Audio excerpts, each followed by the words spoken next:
Today on Hustle City USA, tune in as we dive deep with Robyn Dukehart, the newest member of the Hustle City team.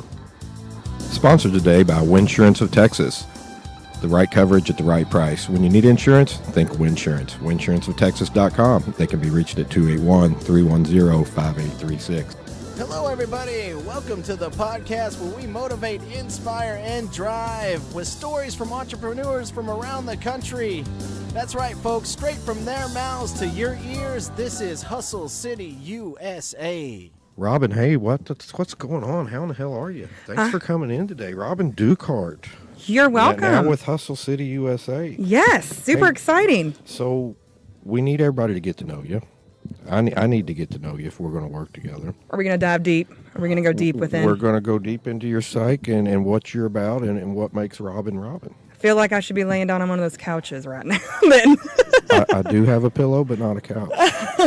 So you can sit comfortably and just deal with it for 20 minutes or so. I can deal. I can do that. So with JLA Realty. Yes. And what other projects you got going on right now? Just the Hustle City stuff? And Hustle the real City estate stuff? I've got, Hustle City. I like to keep my plate pretty full. I like to stay busy. I don't sit still well, actually. I have a problem with that. Okay. So, well, you can stand up if you like. I'm going to sit. Well, I mean, I don't sit still well at all. I scroll out quite a bit. So what I got going on, I'm really Hustle City, building a group and building an empire. I'm about building an empire and leaving a legacy. Okay. I do not want to leave this earth without having made some sort of an impact somewhere. And define empire. Like the Chinese empire or something? The what is it? The dynasty? I can't think of the name of the dynasty. I prefer monarchy. I prefer to be a royal. No. Well, that's okay. Like a royal pain in the ass, maybe? I'm not sure how to You'd answer have to that. ask my husband about that, but maybe might not live to be able to tell you that answer.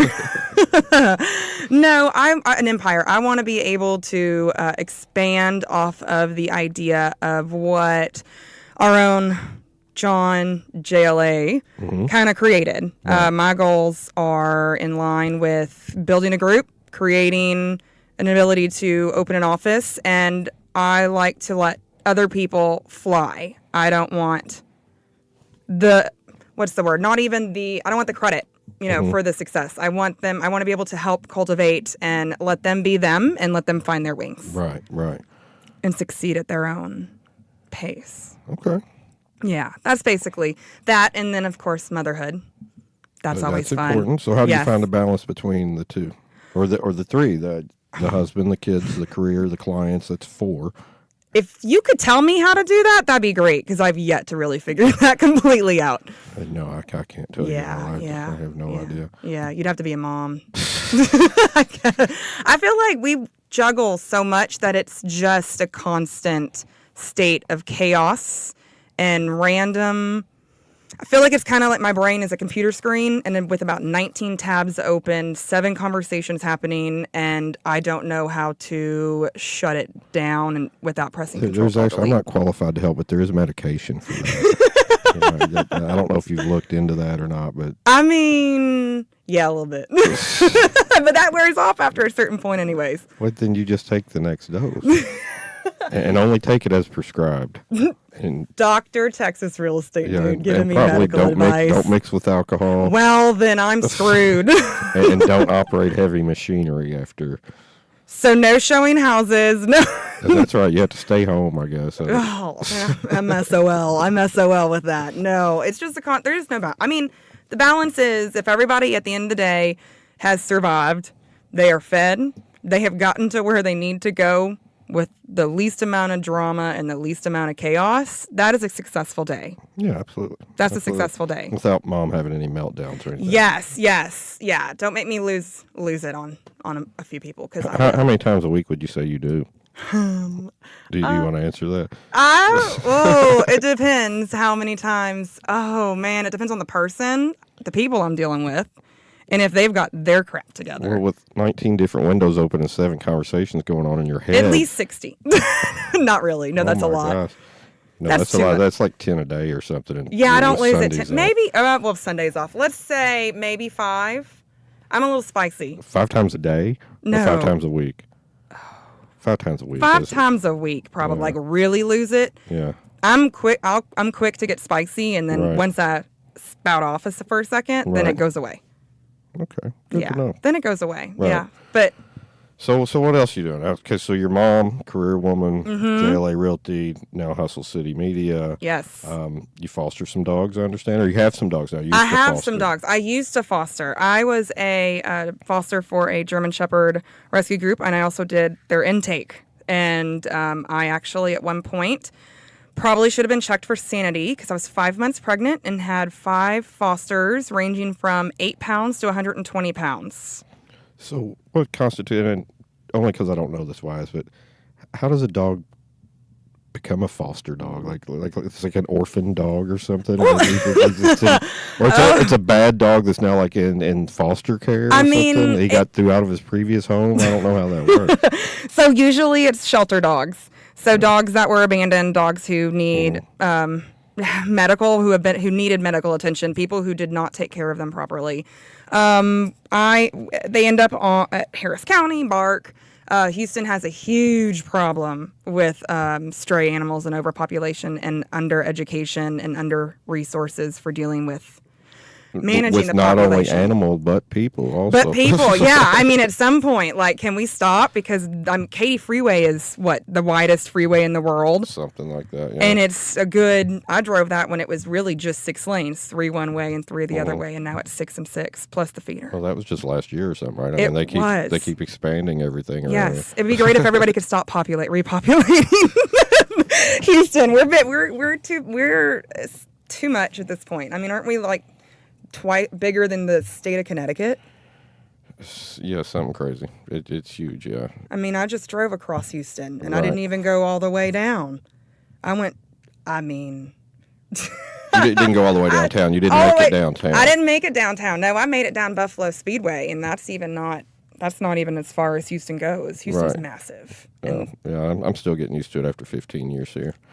So where do these foster dogs come from, and how do you tell if they have like a criminal past or anything? Like, Well, we check their credit report just like realtors well, no, I do. mean, have There's they- my have smart they, move. They have bitten people in other homes, So and they if got they've relocated. if or they what? got bitten, they have to go into quarantine. So that's a whole separate side. That's like Right. the isolation for humans. It's the It's isolation like for dogs. solitary confinement for dogs. It That's is. sad. Yeah, it is actually really sad. No, doing that, you have to be able to compartmentalize your emotions because you walk into a shelter and you realize that you essentially are not playing, but being God at that point. You're deciding who you're going to save and who you're not. Yeah, because some of them are going to get euthanized. Right? Yeah, there's a Yeah. list. There's a Right. list. A lot of people don't realize owner turn-ins are able to be euthanized within hours of being turned in. Usually there's a 3-day rule, but That's like death row for doggies. it or is. something. Well, Yeah, you're that's walking kinda in. sad. It's like what's that movie, The Green Mile? Yeah. Yeah, it's long. It's a long walk and it's really hard. So I'd pull them out and put them in different kennels. I'd temp tested,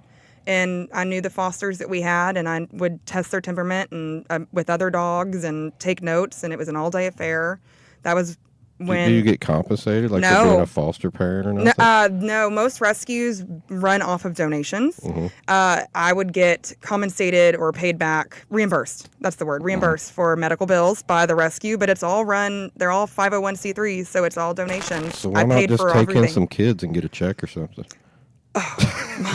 Because I could handle 6 dogs, and I still can only figure out how to handle 2 kids, and even then, it's still a chaotic little circus at my house. I haven't figured that out yet. That's fine. You know why? Because I can put a dog in a crate when they annoy me, and I can't do you that to a can't do kid. that with a kid, CPS would no. frown Yeah. upon that. They Yeah. do frown on that. They do. That's too bad, though, too. It is, because there were times I was really tempted to put. There were times. But yeah, so I mean, it was. I don't do it anymore. All my German Shepherds are rescues. I was a foster failure at some point because I kept. So let's get into your background. So we Yeah. talked about what you're kind of doing currently or have done recently and stuff. you said you went to college for what? Broadcasting, journalism? What did you tell me it Well, was? it was mass communications. Originally, I went for education, but my father told me that he put me into a life that a teacher's salary would not allow me to live accustomed to anymore, and that he would not pay for college if I went for education. Right. And I come from a long line of educators. Right. And so I was like, okay, well, what else am I good at? Talking. Right. I could talk to a wall. So I went for mass communications, public relations with a emphasis on journalism and radio, television. It's worked out. I still think I might have finished if he had let me do education. I told him, I was like, look at that, 7 years, yay. Cost him twice as much. So after college, did you immediately get into those fields or not necessarily? Not necessarily, no. I became a mom pretty much right in the middle of my college career. So things kind of went to a halt, and I basically tried to figure out as fast and as quickly as possible I could get into a career. So I did like career development. So I did dental assisting. I went to night school while my husband worked during the day, and then studied. And I actually passed the Texas State boards with 100%. Nice. Yeah. How many years did you do that? 2.5. I kind of got sick and tired of having surgical instruments thrown towards my head because dentists are a little bit like doctors and they have a God complex. They seem a little weird, yeah. Yeah, I don't like to be told what to do. I discovered that in that profession. I was like, no, this is not really the best. I don't like this at all. No, I'm good. I'm telling somebody to like rinse and spit, and I'm getting surgical instruments thrown my way. This is fun. This is fun. So I changed it up after that. I kind of did medical management, fell in line with a small company out here, and basically wore about 5 different hats. I was one below the director. And so worked with children on the spectrum. That's been a passion of mine. And then did direct sales after leaving that as a transition for extra money. And then fell into transaction coordination, which fell into real estate. So you say fell. How did you fall into it? Well, I trip and fall often. Murphy's Law. Oh, really fell into the job? I really fell into the job. No, I had a college friend that I saw. She was a real estate agent. She sold my house, and she had seen that I was in between. I was doing the direct sales, and she needed help, and I'm really good at organization. And so she just said, hey, mine's left. Can you just fill in temporarily? You can do it from home and whatnot. And then it turned into a full-time, and I ran her client service stuff, her CRM, because I had developed ours at the other medical facility. And so it worked out. And then I saw what she was doing because I'd file the paperwork. Right. And I was like, this isn't adding up. So, are you and her still friends now that you're in the industry? I'm going to plead the fifth. I don't know. Will she hear this? I don't know. Maybe. Maybe. I'm a nice Southern person. I'm just going to plead the fifth and say, if you have nothing else to say, don't say anything else. No, I mean, I don't wish her any ill will. I don't think she wishes me any ill will. I don't think it was a fit once. I wasn't going to work in that area. And I think it just wasn't. Wouldn't that area, you mean that area of town? Or that area of town. That area of town. I think at the end of the day, it is better, especially in our profession. We don't burn bridges. You just let it go, and everybody smile, and it's fine. That's why I am pleading the fifth. So, but she is still active and really, yes. Yeah. And she's very good. She's good in that area. She's an expert in that area. If I were to buy a house in that area, I wouldn't have any qualms recommending at all. So, but at some point you're like, hey, you were already licensed as an assistant, right? Or no? I was not. No, I was working full time, and I started taking, I did mine online. So I would work, come home, still be a mom, because my husband worked full time too, and do all of the courses at night. Right. And on the weekends. Right. So, finished that up after about 5 months. And I kind of chronicled my journey on social media. So that's where a lot of my early business came from. Being a millennial, I kind of knew how to chronicle certain things. So as a millennial, what channels would you say you frequent mostly? Social media channels? Facebook. So I'm an original Facebooker, actually. I was one of the test markets. So that whole movie, when he brought it all to Texas schools, we were one of the ones. It was Sam Houston. What year was that? 2005. Oh, wow. So if you go back to my profile, it'll say joined Yeah, I think Facebook mine's 2005. Like 08, but You had to have a .edu email to be able to get in, and it was set up as a way for college students. So you had to get an invitation, so you had to be part of the cool kids. Right. Which, And how did you make that list, by the way? hey now, I am one of the cool kids. At least that's what I tell myself. You have to know the right people. Right. And I just put myself out there. Like I said, talk to a wall. So I... So I mean, you're just heavy on Facebook now, or are you Snapchatting and all that stuff too? I Snapchat, Instagram. What's the other? LinkedIn. I think I have a profile. Maybe I should check that out. I don't know, but I know that's more professional. So Gary Vee just came out today, or maybe it was yesterday, as to why he's heavy on LinkedIn. I think that's probably an older user demographic, just because it's more seasoned professionals, that are in their career. Not that millennials aren't there, but I envision it being more like 35, 40-year-old, 50-year-old guys that are. So you're heavy into LinkedIn. A little bit. Yeah. Okay, thanks for that. I see where you went with that. That's right. What can I say? I have to throw it in there somewhere. Well, but each channel talks to different audiences. It does. Right? So it does. That's why I was curious, as a millennial, which ones you were I'm on. a tail end millennial. I'm right at the end. Right. Yeah. When did it end? I didn't. Oh, I think somebody had told me. I had to look it up because there's a bunch of different generations. I want to say, so I was 85, I think 88. 87 or 88, I think, is the cutoff. The cutoff. Right. And I might be completely wrong. Somebody listening can totally correct me on that. I will not take.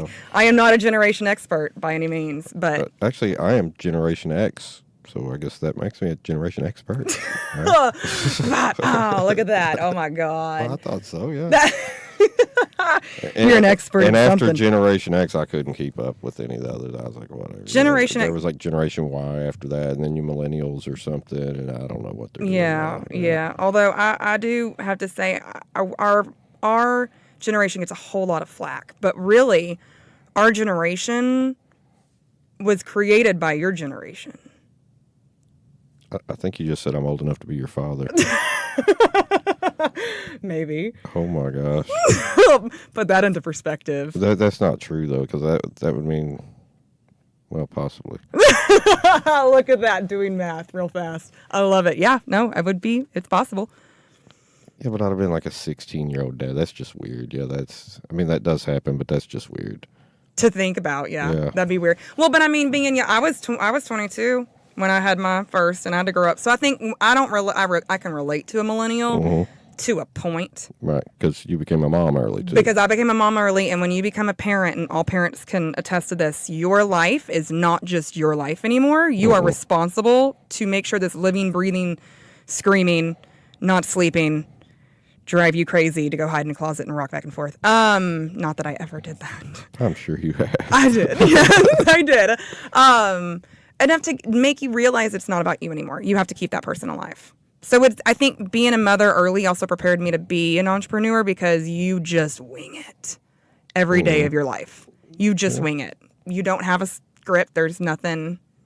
Yeah, because kids present challenges, and they have Huge different ones. needs. Yeah, huge ones. There are days I'm shocked at the sentences that come out of my mouth. I look back and go, never thought I'd say that. Check. Do you find yourself saying things your mother would have said? I called my mom. It was a dark day in my house. I called my mom. I had a glass of wine because I'm a little stubborn sometimes. So I called her and I said, I'm not going to say this twice, so you need to listen, please. And she goes, what? And I go, I am so sorry for anything I ever did to you to deserve this. You were right. And I think it was silent on the phone for a good 20 seconds. And then I heard her go, told you so, in true Southern fashion. So, yes, I hear my mother probably often. laughed her ass off after she hung up. She did. She totally did. She did. And she tells that story every Christmas and Thanksgiving. And I will never live that down. No, I'm so glad I never put it in writing. But now I've put it into the airwave space. It's never going to go away. It's never going to go You're away. welcome, Mom. You're welcome, Mom. Yeah. I think it prepares you. Motherhood, parenthood, fatherhood. You've got kids. I've got 3. See? I mean, it prepares you. And none of them's been to prison or anything yet, or nothing yet? Nothing. Yeah, my goal in life is keep my son out of prison and keep my daughter off a pole. I feel like I succeeded then, sort of. Parenting tips by Robyn. Yes. You want to dive deep. Let's just be honest. Well, I mean, other than prison, though, I mean, exotic dancing can be a good career if she doesn't, I don't know. Have you seen anybody come off the pole that has been super successful? Don't answer that. I don't know that I have. But don't answer that. I don't frequent those places. Well, I think what I was alluding to is more like exotic dance, like a Vegas showgirl or something, right? I mean, that's not pole dancing, of course, right? But No. That can be exotic or erotic type It could. dancing. I'd be fine. No, that I'd be fine. I mean, Okay. there's like, what, Zumanity? Cirque du Soleil, Zumanity up in Vegas? Yeah, I mean, if you're... I mean, I just don't, I'm not opposed to Thunder from Down Under, that show in Vegas. I've heard of that, yes. Yeah. I'm a fan of their Facebook page. I wonder if they're all really Australian. I bet they're not. I really don't care, to be completely honest with how they look. I'm not concerned with your nationality at that point. Not that I watched that show or anything. It sounds like you've seen it a few times. Who's counting? Maybe more than a few. Anyway. So JLA Realty, how can people reach you, Robyn, if they wanted to reach out? They can reach me via Facebook. It's Robyn Dukehart, Realtor, JLA Realty, or you can find me on Instagram at HKA Realtor for you. You can also give me a call. What's the number? 832-488-2995. And do you have a separate website, or are you just using social media? Website is sellwithrobyn.com. Okay. And then also Facebook, I have my personal profile. If you message me, I'll probably get to that first before friend requests, because I've probably got a good 80 friend requests I still have to go through. That's not being a good friend. You're supposed to respond to those pretty promptly. Well, here's my thing. With what we're doing, we get a whole lot of people that I'm like, you're really not my friend. You're not my friend. You want my business, which is fine. I'm all about networking, but it's like, on some level, Facebook's getting away from networking. Did you realize they're making it a lot harder for us to do? They are. Our job and whatnot, right. Which is why I think this is a really neat platform. Right. It's because part of being entrepreneurial, if you will, is adapting to change. That's right. And being able to go with the flow and continue and find new ways to still reach the audience that you need to reach and deliver value. And deliver value and content and enjoy yourself and have other people want to listen and whatnot. Very much. So as we wrap up today, what's one thing that you would want everybody to know about you that nobody does? Oh, I don't know if nobody knows. Or that most people don't know. Most people. Oh, God. PG or PG-13? Or are we going R? PG-13. PG-13. God, I'd have to think. I feel like I'm pretty much an open book. What you see is what you get. But in reality, I just don't want to say it out loud. Come on, say it. I am a closet karaoke fiend. Really? Yeah, but you won't get me at a bar anywhere you know me, because I have terrible stage fright. Terrible stage fright. So then where do you sing karaoke at? In my car. Really loud. That's not really karaoke. I know, but it makes it feel. I feel like it is. I turn it on, and sometimes I also turn on the music videos and turn it down a little bit, and then dance and sing to the mirror. God, I can't believe I just said that out loud. And today on Hustle City, parenting tips and lifestyle tips from Robyn Dukehart. Robyn, thanks for being on the show today. Hey. Anything you want to add before we close today? No, I'm excited to see where this goes. I'm excited to be able to be a part of this, and I appreciate you picking me. Really, I mean, why me? That's my question. I want to ask you that. Why me? I didn't really pick you, Robyn. The universe brought us together. Oh, the universe. Remember, we were here painting. We were. And I just brought it up in conversation because I needed some help. You needed some help. Oh my gosh. Well, I'm here to help. Robyn to the rescue. Robyn, thanks for being on today. Texas Real Estate Dude, and we're out. Have a good day. was good. Bueno. Yeah, we didn't go off topic. No, we didn't squirrel out on my 19 tabs open.